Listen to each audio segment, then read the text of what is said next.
श्री मंगलचंडिका स्तोत्र। रक्ष रक्ष जगन्माता देवी मंगलचंडिके। हारिके विपितां हर्षं मंगलं कारिके। हर्षमंगलदक्षे च हर्षमंगलदायिके। शुभे मंगलदक्षे च शुभे मंगलचंडिके।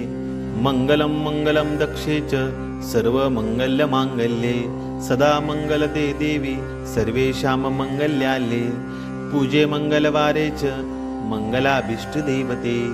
पूजे मंगलभूपस्य मनुवंशस्य सन्तति। मंगलादि अधिष्ठिदेवता देवी मंगलाना च मंगले। संसार मंगलाधारे मोक्ष मंगलदायिनी। सारे च मंगलाधारे पारे च सर्वकर्मणा। प्रति मंगलवारे च पूज मंगलसुखप्रदे। इति श्री मंगलचंडिका स्तोत्र संपूर्णम्।